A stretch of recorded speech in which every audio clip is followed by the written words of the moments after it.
कल्पना कीजिए कि एक गांव में एक किसान के पास हर साल फसल से होने वाली आय का सीमित हिस्सा होता है। उसे तय करना होता है कि इस पैसे को कहां खर्च करना है, बच्चों की पढ़ाई, घर का खर्च, बीज और खाद खरीदने में या भविष्य के लिए बचत में।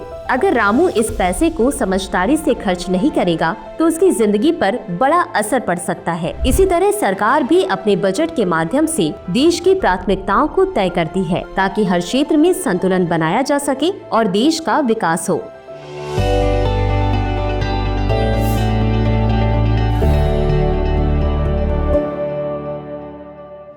नमस्कार साथियों, स्वागत है आपका दृष्टि सीयूईटी की इस विशेष सीरीज में। आज इकोनॉमिक्स का यह 12वां एपिसोड है। चलिए शुरू करते हैं आज का यह एपिसोड और जानते हैं सरकारी बजट के उद्देश्य। सरकारी बजट का मुख्य उद्देश्य देश की आर्थिक स्थिरता बनाए रखना है। इसके तहत सरकार मुद्रास्फीति और मंदी जैसी आर्थिक चुनौतियों को नियंत्रित करती है ताकि अर्थव्यवस्था संतुलित बनी रहे। इसके साथ ही सरकार संसाधनों का उचित आवंटन सुनिश्चित करती है जिससे शिक्षा, स्वास्थ्य, रक्षा और बुनियादी ढांचे जैसे महत्वपूर्ण क्षेत्रों को आवश्यक वित्तीय सहायता मिल सके।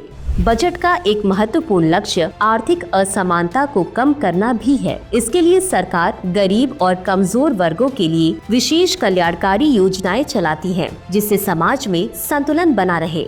इसके अलावा रोजगार के अवसर बढ़ाना भी बजट का एक महत्वपूर्ण उद्देश्य है। सार्वजनिक परियोजनाओं और सरकारी योजनाओं के माध्यम से नए रोजगार सृजित किए गए हैं जिससे युवाओं को अधिक अवसर मिले। अंततः बजट के जरिए सरकार आर्थिक विकास को प्रोत्साहित करती है। यह निवेश और बुनियादी ढांचे के विकास को बढ़ावा देकर राष्ट्रीय उत्पादन और व्यापार को सशक्त बनाता है जिससे देश की अर्थव्यवस्था मजबूत होती है।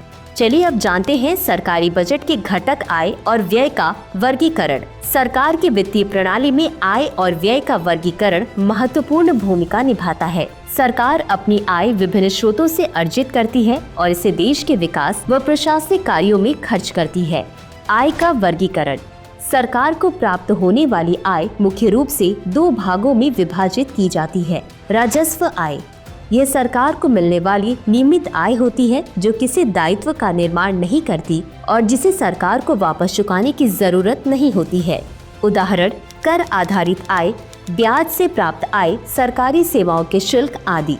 पूंजीगत आय, यह वह आय होती है जो सरकार को अपनी संपत्तियों की बिक्री, उधारी या विदेशी सहायता से प्राप्त होती है। उदाहरण, सरकारी उधारी, सरकारी बॉन्ड और ट्रेजरी बिल जारी करना, विश्व बैंक या अंतर्राष्ट्रीय संस्थानों से ऋण लेना।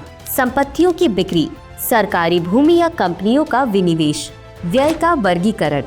सरकार की आय को देश के विकास, कल्याणकारी योजनाओं और प्रशासनिक जरूरतों में खर्च किया जाता है। इसे दो प्रमुख भागों में विभाजित किया जाता है। राजस्व व्यय, यह वह खर्च होता है जो सरकार अपने दैनिक प्रशासनिक कार्यों और कल्याणकारी योजनाओं पर करती है। यह कोई निवेश नहीं होता और इससे कोई स्थायी परिसंपत्ति नहीं बनती। उदाहरण, सरकारी कर्मचारियों की सैलरी और पेंशन, सब्सिडी, उर्वरक, खाद्य, पेट्रोलियम सब्सिडी, सरकारी योजनाओं, प्रधानमंत्री गरीब कल्याण योजना पर खर्च, ब्याज भुगतान, सरकारी ऋण पर। पूंजीगत व्यय, इसका उपयोग लंबी अवधि के विकास कार्यों और बुनियादी ढांचे के निर्माण में किया जाता है। यह खर्च देश की आर्थिक उत्पादकता को बढ़ाने में मदद करता है। उदाहरण, सड़क, पुल, रेलवे और हवाई अड्डों का निर्माण, नए अस्पतालों और स्कूलों की स्थापना, रक्षा उपकरणों की खरीद। अब जानते हैं कुछ अन्य वर्गीकरण के बारे में। योजनागत और गैर योजनागत व्यय। सरकार अपने खर्चों को योजनाबद्ध और गैर योजनाबद्ध व्यय में विभाजित करती थी, लेकिन 2017-18 के बाद से इस वर्गीकरण को समाप्त कर दिया गया और अब इसे पूंजीगत और राजस्व व्यय में शामिल किया जाता है। योजनागत व्यय, यह खर्च विकास परियोजनाओं और योजनाओं पर किया जाता था।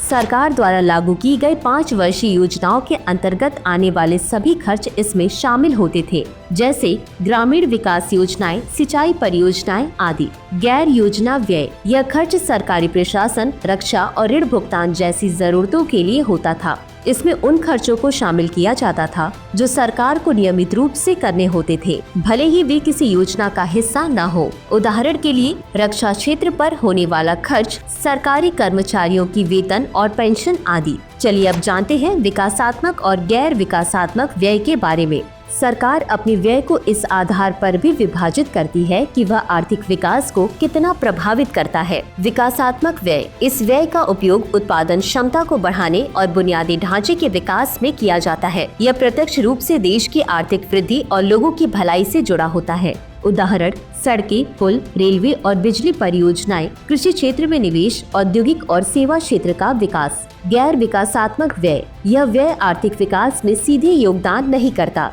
लेकिन प्रशासनिक और अन्य आवश्यक कार्यों के लिए जरूरी होता है। इसमें कर्ज भुगतान, रक्षा खर्च और ब्याज भुगतान शामिल होते हैं। उदाहरण, सरकारी ऋणों का भुगतान, रक्षा सेवाओं पर खर्च, ब्याज भुगतान और सब्सिडी।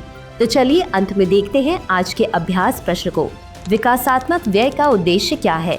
ए, प्रशासनिक खर्च बढ़ाना, बी, बुनियादी ढांचे का विकास करना, सी, कर्ज चुकाना या डी, ब्याज भुगतान बढ़ाना। इस प्रश्न का उत्तर कमेंट बॉक्स में जरूर दें। आज के लिए बस इतना ही। धन्यवाद।